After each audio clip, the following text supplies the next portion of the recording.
de film. Alors dans le monde de l'audiovisuel, vous le savez, c'est la fiction, c'est le documentaire, c'est l'institutionnel, c'est les différents univers.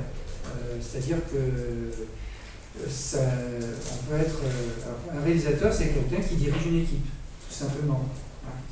Voilà, qui a un regard sur la construction d'un film, qui est capable, pas tout de suite, ça demande des années de travail, mais aussi on peut très rapidement avoir un point de vue, et c'est ça qui compte. J'ai été enseignant aussi à une époque, donc j'ai l'habitude de parler d'enseignant en fac, en collège, en lycée, donc la 6e et la terminale. J'ai fait des films avec des élèves, c'est passionnant. Je crois que c'est en fait ce qui m'a le plus passionné, à part faire mes films, mais enseigner, participer à la réalisation d'un film avec des élèves, c'est extraordinaire. Et avec des élèves de 6e, encore plus, parce que voilà, celui qui va être ingénieur son, celui qui va être caméraman, celui qui va faire scénario, celui qui, quand on a des élèves de 12-13 ans qui construisent un film, c'est voilà, une sorte de liberté comme ça. Et donc, un réalisateur, c'est quelqu'un qui est capable qui connaît un peu, pas beaucoup, les différents métiers avec lesquels il travaille. C'est-à-dire que c'est quelqu'un qui travaille en équipe. Donc, travailler en équipe, ça joue beaucoup. C'est-à-dire que savoir gérer une équipe, c'est fondamental. Ça fera partie des choses. Ça, c'est une question de personnalité. Il y a des gens qui sont beaucoup plus autonomes, qui aiment mieux un travail technique plus indépendant, qui aiment se mettre au service d'une équipe, mais qui ont leur précaré, leur univers. C'est une question de personnalité, ça. Et ça, dans les métiers de l'audiovisuel, ça joue. Le métier de l'audiovisuel, c'est une entreprise.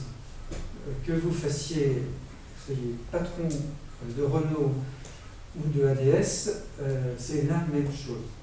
Il faut différent, bien sûr, mais monter un film, gérer une production, à la fois comme producteur et comme réalisateur, vous gérez une équipe, vous gérez des techniques, vous gérez de l'argent, et vous gérez un produit fini.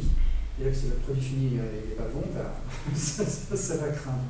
Donc il faut savoir dans les choix que l'on fait, dans les trajectoires dans lesquelles on veut rentrer lorsque on est passé par des écoles, on a des bases fondamentales, que ce soit en son, en image, en gestion de logiciels, en connaissance de comment fonctionne une télé, etc. Une fois qu'on a ces bases-là, on sait vers quoi on va aller.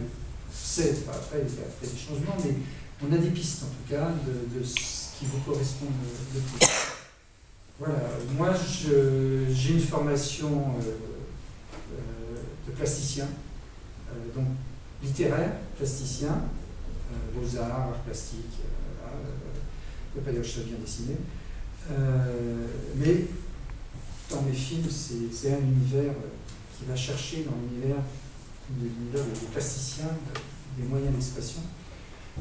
Universitaire, j'ai fait des études universitaires, et puis j'ai fait ma mémoire, une maîtrise, une thèse, voilà, et puis pour des raisons pratiques, j'ai passé des concours de l'éducation nationale. J'ai passé mes concours, j'ai été enseignant, et c'est là où j'ai enseigné à des élèves de la 6e, à la terminale. Après, j'ai enseigné en fac, et le cinéma, à la fois les techniques de réalisation, ça c'était en fac, et avec des élèves de première, de terminale, c'était assez génial parce qu'on montait des projets de réalisation de films avec tous les profs. On faisait, le prof de français travaillait sur le scénario, le prof de maths travaillait sur l'optique, le prof de dessin travaillait sur le storyboardage, le prof d'histoire géo travaillait, je sais pas, voilà. Le prof de musique faisait avec les élèves. Donc les élèves, par équipe, travaillaient sur des... Donc ce travail de groupe était passionnant et m'a beaucoup appris en fait.